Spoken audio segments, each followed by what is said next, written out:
to the microphone to make sure that people can hear what's going on.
Students can talk to one another and collaborate on projects through a social network.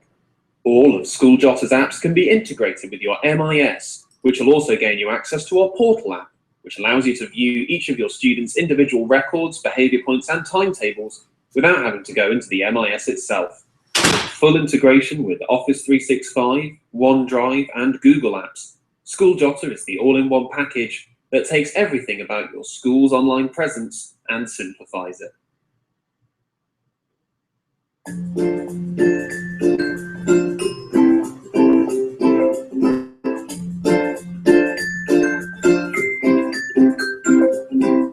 The Site app for School Jotter allows fast, simple website building that even the least tech-literate user can get to grips with. To show you just how simple it is to use, let's take a look at how to build a page. First, choose where you want the page you're building to be on your website. Then choose your layout from a selection of preset options and begin making your new page. Text can be directly written onto the screen, with the ability to change fonts, colors, and style with just a few simple clicks. Images can be easily placed too, with the ability to let them sit on the page or revolve through a slideshow that keeps your page dynamic and attractive.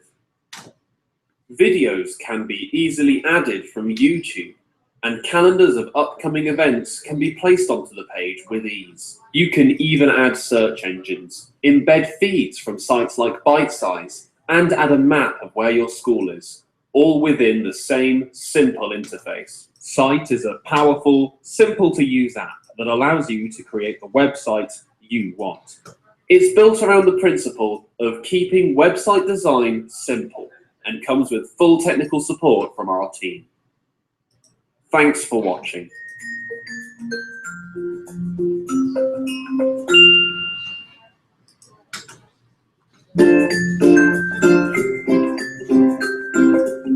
Forms are a recognized communication tool in sharing and promoting ideas. In the Forums app in School Jotter, students can voice their opinions and display an understanding about a topic or concept. It allows students to share ideas amongst themselves, communicate with teachers, and engage in real-time two-way dialogues. The Forum app in Jotter promotes literacy skills among students and shows the value of social networking through a secure platform.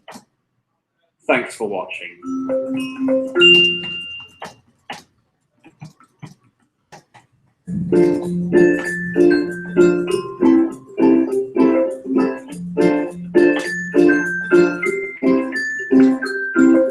This student-centric app for School Jotter allows pupils to create their own set of web pages that can be linked to school topics, their interests and hobbies, areas to review and reflect, but above all, it's their own space. Shared with a teacher who can comment on the submissions, portfolios can be virtually moved from school to school. Used in all education sectors, portfolios are a recognized record of a person's abilities, achievements, interests, goals, and aspirations. Portfolios, like other apps, can be set up at admin level to ensure that required permissions are created. A teacher will be assigned as a supervisor to keep abreast of the portfolio's content and comment accordingly. Unlike blogs, you wouldn't be able to publish a portfolio to the school website. These are their own separate pages.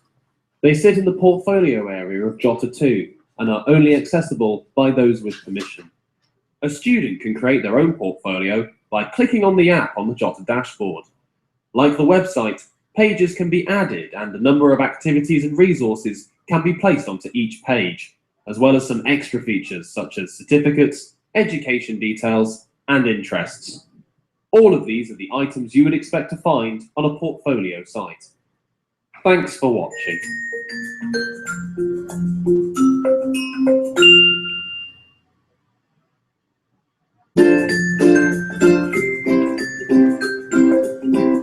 This newly added app enables schools to send out in bulk text messages and emails to all recipients set up via the admin app. Parents, teachers, students, and governors can be contacted as long as the mobile phone numbers and email addresses have been added for these users. Messages can be sent via the app and recipients can reply. Templates can be set up for messages that are repeated often, such as match cancellations or snow days. Top-up credits for SMS text messages can be administered from the app too. It's simple to use. Once a message is composed, you can choose the recipient, either an individual or a group of people, and add them to the contact list. If you need to add a template, the option is presented at this stage. You can decide on SMS, email, or both, and then click Send. Once sent, you can check to see if all the SMS messages have been received. You also have the option to read incoming messages, either replies or new messages that have been sent to the account. A safe, efficient, and secure way to keep your parents and students informed. Thanks for watching.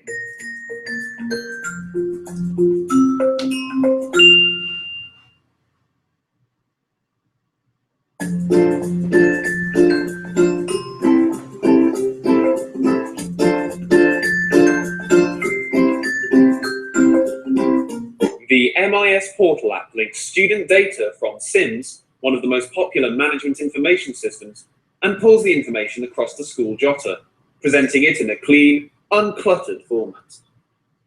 A parent will be linked to their child's account in the MIS, and upon login, will see a dashboard that shows an overview of their child's record.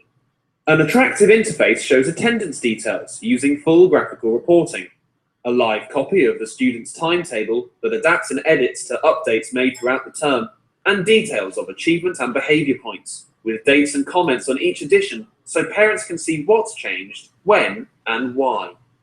This addition to the suite of Jotter apps keeps parents informed of their child's daily progress at school, and acts as a useful reporting tool to support conversations during parents' evenings. Thanks for watching.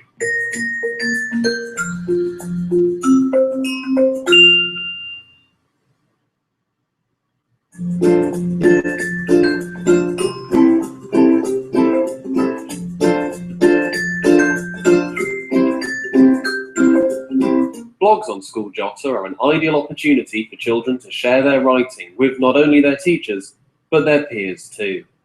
They can develop writing styles, use a journal or diary type entry, or just share interesting information with others. In Blog, like other apps, the user is set up with certain permissions. Once completed, they will access the Blog app upon login and create their blogs from that app. From there, they can add pages, and with the simple text editor, they'll not only be able to add text and images, but also link to the internet and to other files from their file manager. Once a user has published their blog, they can decide if they want to promote it, and if they do, a link will appear to the right of their blog. A blog menu allows you to view other blogs and then make comments. A teacher may choose to keep the blogs private and only viewable via the app. However, if they decide they do want to publish a blog, they could consider maybe choosing a blog of the month, where they can alternate publishing their students' work. The latest post will be at the top of the screen, but there is an option to show as many posts as you want. Just bear in mind not to invoke the scroll of death if you decide to do this. Comments can be accessed by the editor via the Manage tab, where they can approve or disapprove a comment prior to it being published. Another safe and secure environment for children to develop key literacy and social networking skills. Thanks for watching.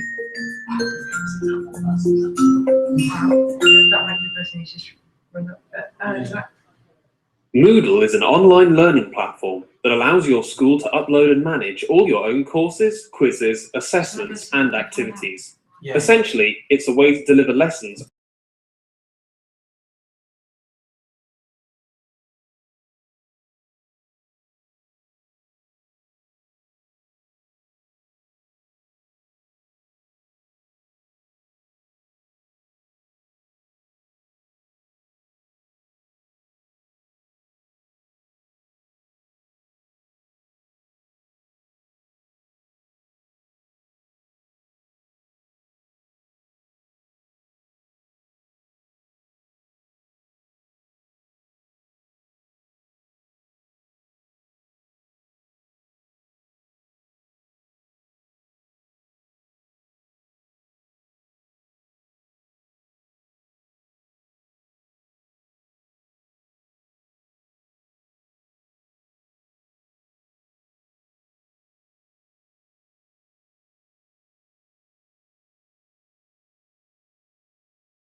Hello there, welcome to the first in what we're hoping is going to be a series of School Jotter apps. We've got a few people who have signed up who said they're going to be attending that have yet to just quite make it. It has only just turned 4 o'clock. So we're going to be waiting it out now just to see if a few more people turn up.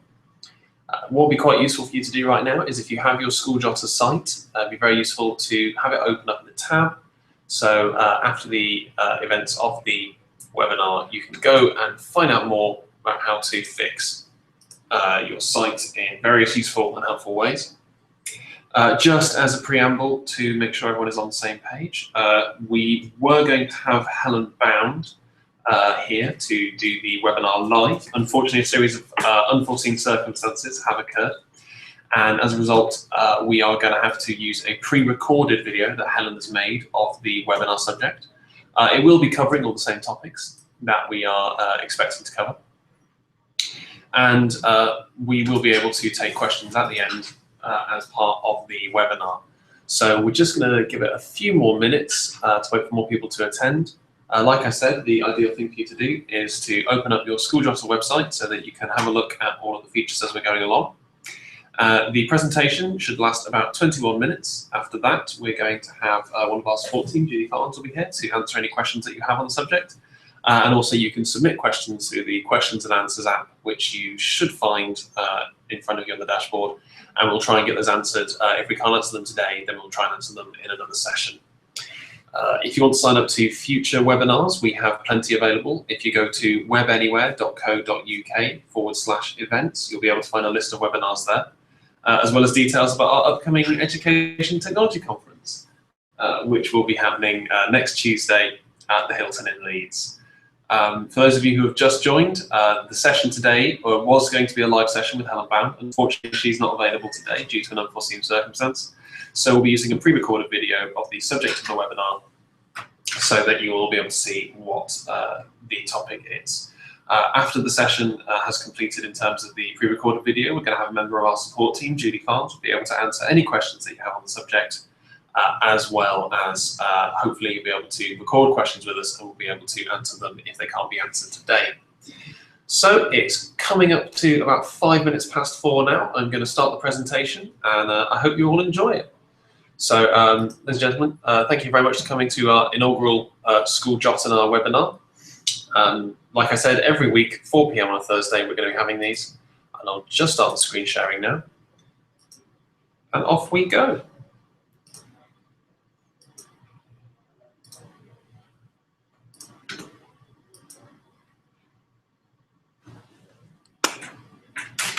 At the Jotter site, we're looking at setting up pages and how you can use the various page formats to create really well navigable sites so that your users aren't scrolling down the pages, they can't find any of your resources, and just looking at different page layouts, different page formats for your particular website.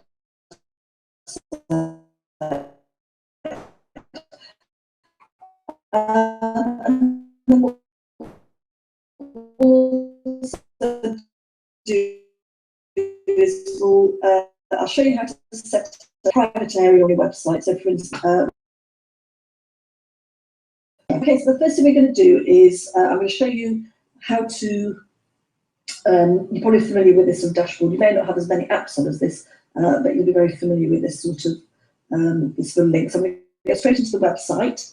So I've actually set up a Jotter site for these webinars. So obviously every time we do any recording, we've added any resources in, I will add them in here. Okay, so you're familiar with it in editing mode. We've got our website up. I've got my admin account, and this is my front page. So I've got all my links set up here, all my various menu items, and I've then got various links. Apologies, ladies and gentlemen, I'm getting a few complaints that the technical aspect of this isn't quite working how we'd hope. If you just give me a moment, hopefully this should be able to sort it out.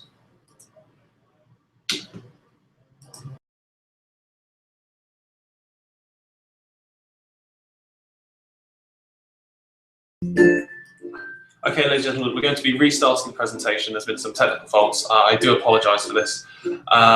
We will be trying to get these to be live in the future, as this pre-recorded method is a bit tricky. What I will do is, if you open up the group chat, I will post the YouTube video there as well. So if you are having technical issues getting through on this, then you can use the YouTube app there just to view what's going on. Hopefully, this won't be a technical issue that holds back this this seminar. If you just give me a few minutes, I'll be able to send out the link to all of you to be able to view the web video online.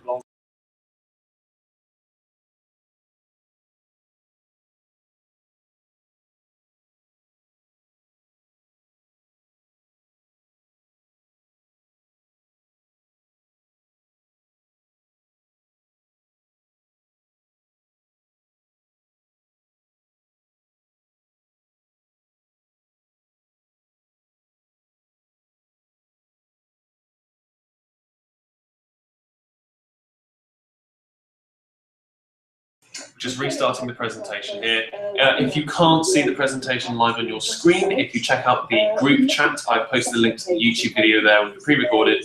You should all be able to access that. Please do let me know, otherwise contact me either through the Q&A app or through the chat app to let me know if you have no access to the video. Thank you.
Up and down, adding in rows, adding in columns, etc. And you can actually have a bespoke page layout. You probably wouldn't want too many of these in, because then you're going to be adding lots and lots of content, and it can be quite confusing, especially on your front page. Your front page should really be quite clear, so uncluttered, but draws the eye in so that people can see enough about the school or the organisation without there being too much information. And you tend to have things on the front page that are very dynamic, like your calendar or upcoming events or news items or newsletters. They tend to appear on the front page. Okay, and anything that's indented would actually just be a sub-menu item, so it would sit underneath here on the menu bar. However, I have added in a number of pages which I don't want to appear on the menu bar. They do exist, these pages still exist, but they just won't appear on the menu. And again, if I click on them, you can see the page format. So by default, and I think you're probably all familiar with this, every time you add a new page in, it will always go to this front block. it literally one column. You have got the option to go in and obviously change. Right, actually, this is going to be, this actually refers to this particular week of doing the webinar about page layouts. So I am actually going to change the layout just to show you that I'm going to change it to that one. And once you've updated it, if you just click on View Page, it will take you directly to the page you're talking about. So here you can see that I've already started to add a little bit of information in on the page. Because I've got it hidden. If I go to Edit Page, you can see that I've got that row across the top, and because I've changed it from the main block, I've now got these couple of columns here. So if I then wanted to add something into here, this is where I would start adding in my content. So it can be any of the things, and again, you're all becoming familiar with all the information you can add in. So for instance, when I've completed this webinar, it creates its own YouTube video. So what I will do is I will add YouTube in here. If I go and add the block in, it then asks me to put URL in here. So I'm just going to go and quickly check, because I know that we did have some YouTube videos from another set of webinars that we did. Let's see if I can find them.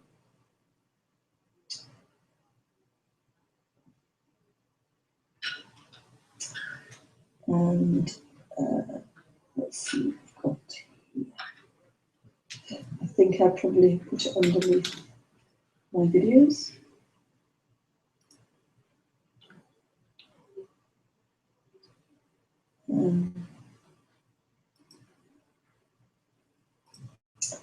So let me just put an example in. So say for instance, I wanted to add this one in, then all I would do is either pop that in here, so I'll just take that. But I have also got the option, if I want to, which is quite handy to know, is if you go to Share and go to Embed, you can actually put the embedded code in as well. But I'm actually going to put that in there. So that has now just literally added that YouTube video. And if I'd had it as a block, that would just appear in the middle. It means I'm not really making very much use of my space. It would have just been, you end up scrolling down, whereas here, at least I've now got the opportunity to add something in over here on the right-hand side. So if I go to Insert Item, and I'm going to add in, I've now added in my Twitter feed. I think I've got it here. I'll just find out. Let's see if I haven't.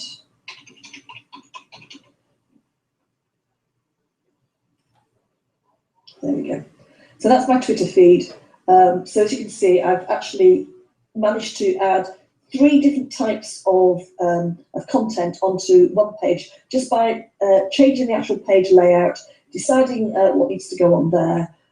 If I decided that actually I just wanted to put this particular row with this little image and maybe a link, then actually that one block would have been sufficient. But because I want to add some other bits and pieces in here, I've actually looked at how I can change all the different layouts. And again, if I decided that actually this isn't the layout for me, I can cancel.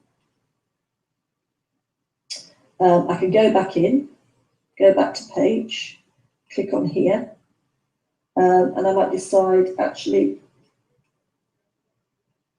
maybe something like this is more appropriate, or possibly something like this. And again, I can update it. I must remember to update each time, otherwise it won't work.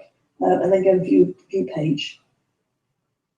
And already I can see that that's now shifted over to the other side. If I click on Edit Page, I've now got the block down the side. So again, if I wanted to pop something down here, so maybe again I wanted to put that YouTube video in here, I could do that. I can go in here, copy, pop the URL in there, update, and there it goes. And it does, and it's not quite as dominant. I mean, it can still, I can click on that and I can still open it up in full screen if I wanted to. So again, it's just deciding what you want on each of the pages and what needs to go where. Now, the other thing about pages is, and certainly hidden pages, is that you can actually use what I call like a summary page to put some links on. And I am actually going to cover this in a little bit more detail next week. But if I look, for instance, let me show you this, show the home page. So here I have actually set up, so these are all my hidden pages, week 1, week 2, week 3, week 4, week 5, and I'll show you what they look like here. So these are all of those there. So I've set them up as pages. They sit underneath the webinar booking, but they're not in the actual menu. However, I've set them up so that when you do click on them, it just takes you directly to the page. So I've set up those pages. They can be accessed from the front screen, and that layout, although to be fair with you, if I was going to change it, I think there's a little bit too much information there. I've got my Twitter feed, I've got another little block here, I've got my newsletter. So how can I change this front screen to make it, to use it in a slightly better format? So let's have a little look here. So we've got pages, we go to home. I'm actually going to come out of here and I'm going to just try and work out what it is I've got. So I've got 1, 2, 3, so I've got about 6 extra little blocks that I want to do things with. So what I could do is I can maybe do something like this.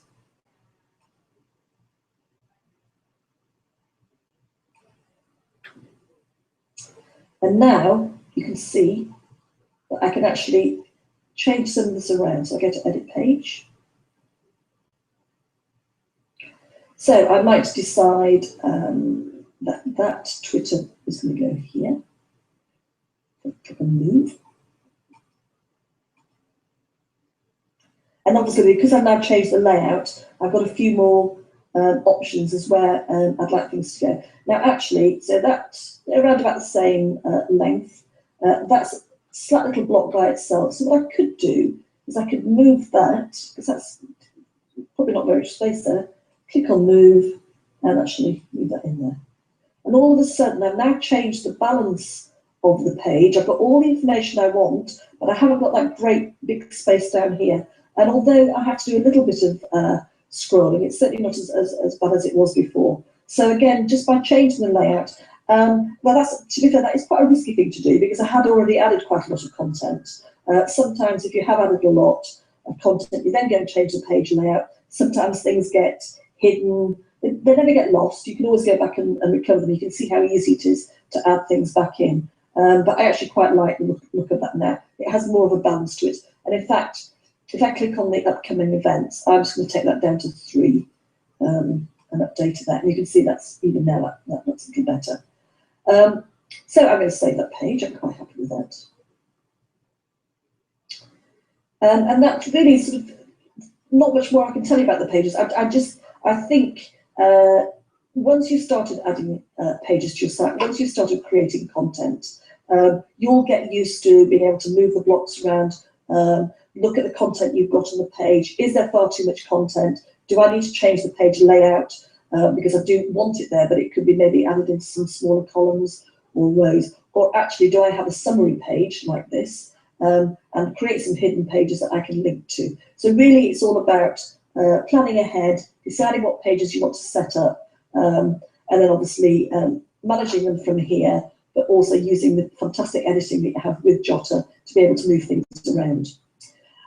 Now, many of you have had the Jotter 1 site, and you will have just had it imported directly across to your brand new Jotter 2 site. And therefore, however the setup was done on your Jotter 1 site will be try to be replicated over onto. Sometimes it doesn't work so well. Sometimes you may have to sort of go in, move things around, check on the layout and what suits the new layout. What I will say though is it's obviously, and hopefully you'll have seen that in the training today, it's so easy now to move things around. Use that opportunity of having moved it across just to check on your pages. Do we still need these pages?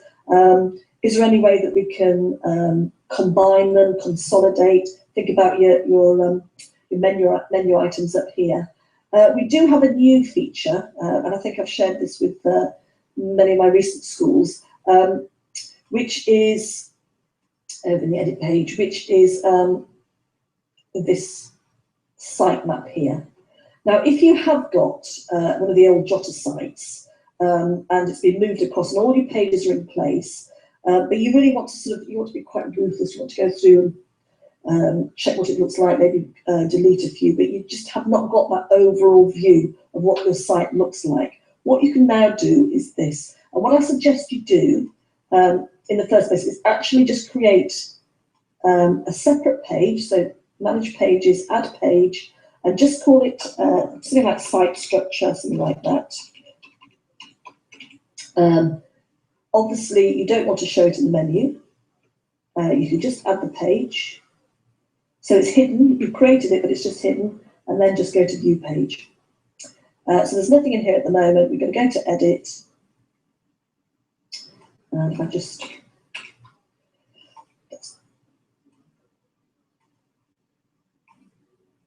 and there you go. Now, obviously, I haven't got that many pages. This is just what I've been working on. But if you have got a website that where all your main menu items and sub-menu items, and they could go on a couple of stages down there, this gives you, it's fantastic, it gives you an overall view of your website.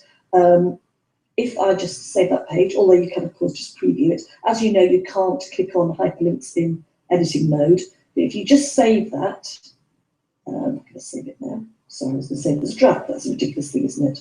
Let's just go to manage drafts. I'm going to publish it. Why would you save it as a draft? It's so easy to move things around. So now you can see that that's how it works. So if I actually click on any of these, it'll just take me directly to the page. So I can just go back and browse back. But it's just, I think, if you are planning that that review of your old website, this is a great place to do it. Set up a page. Maybe if you're working with other people, sit down and you can between check out what needs to, do things. Do links still work? Does it make sense to have it in that particular order? Can we move things around? And once you've made that decision, then obviously you can just go straight back into manage pages and do all your moving around and bits and pieces there. So there you go. Let's move things up. Okay, so that really is what I wanted to show you about the site structure, about that new little block there. Right, okay, the other thing I wanted to show you was sort of what we call sort of secure areas. So the governors, for instance, I think they have their own particular area. So let's just create a governors area in here. So I'm just going to add in, I'm going to call it governors public page. And that's going to be root. I'm not going to show it in the menu, that page. I should have added another one. And then I'm just going to put governors. You probably call it this, but this is just an example. And again, it's not going to show it in the menu. Now, at the moment, I've added those two areas down here. So that's the main page, and in fact, this one, when I think about it, this one would sit underneath. So let's just go back in there, and that would sit underneath governors public page. There you go. And just update. So I've set up that area. So top menu would be the governors public page that everybody could go into. In fact, I will show that. So I'd like to see what that looks like. So if we just go to that particular page, you see what governors public page there. So, and governors do have to be able to give, general public and parents access to minutes and meetings and things like that. But equally, there are other areas that they don't need to show the general public. So let's go to edit page. So this is a page that everybody can see. Everybody can access this. Maybe it will just be a description of the governing body, what their roles are, that sort of thing.